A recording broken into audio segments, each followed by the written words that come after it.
Consolator optime, dulcis hospes anime, dulce refrigerio.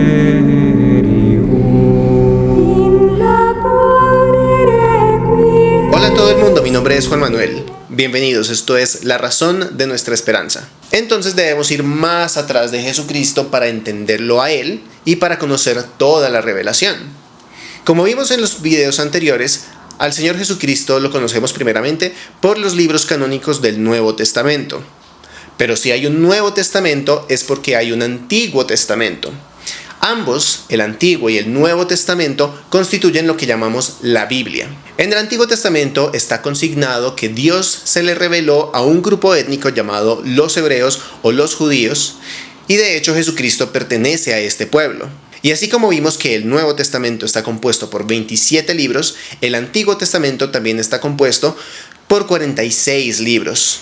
De modo que nos damos cuenta de que la Biblia no es un libro, sino que es una compilación de 73 libros. De hecho, la palabra Biblia viene del griego biblia, que no es una palabra en singular, sino en plural, y significa libros. El Antiguo Testamento es esa parte de la Biblia compartida por el cristianismo y por el judaísmo. A este respecto conviene aclarar que, a diferencia de los católicos y los ortodoxos, los cristianos protestantes y los judíos no reconocen 7 libros del Antiguo Testamento.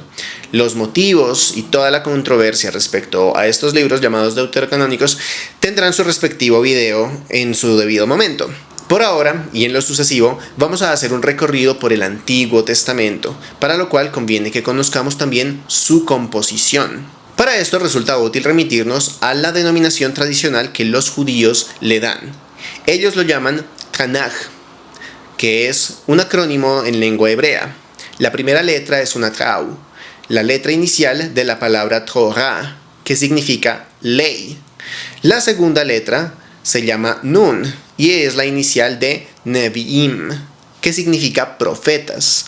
Y finalmente, la letra Kav es la inicial de Ketuvim, que significa escritos. El primer grupo, la Torá, la ley, es conocido dentro del cristianismo como Pentateuco, nombre de origen griego que significa volumen quíntuple o 5 volúmenes. Y se llama así porque está compuesto por 5 libros. Estos 5 libros son Génesis, Éxodo, Levítico, Números y Deuteronomio. El grupo de los escritos se divide en 2 tipos de escritos, los escritos históricos y los escritos sapienciales.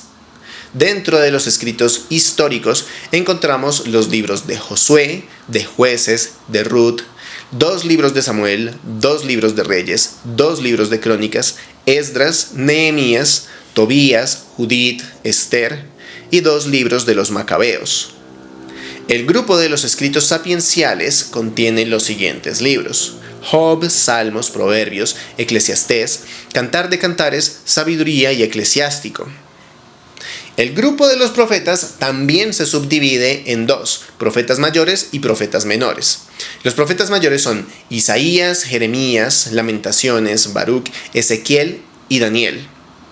Y los profetas menores, Oseas, Joel, Amós, Abdías, Jonás, Miqueas, Nahum, Habacuc, Sofonías, Ageo, Zacarías y Malaquías.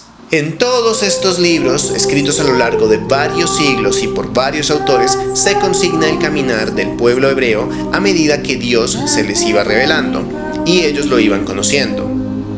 Nosotros ahora vamos a hacer ese mismo recorrido.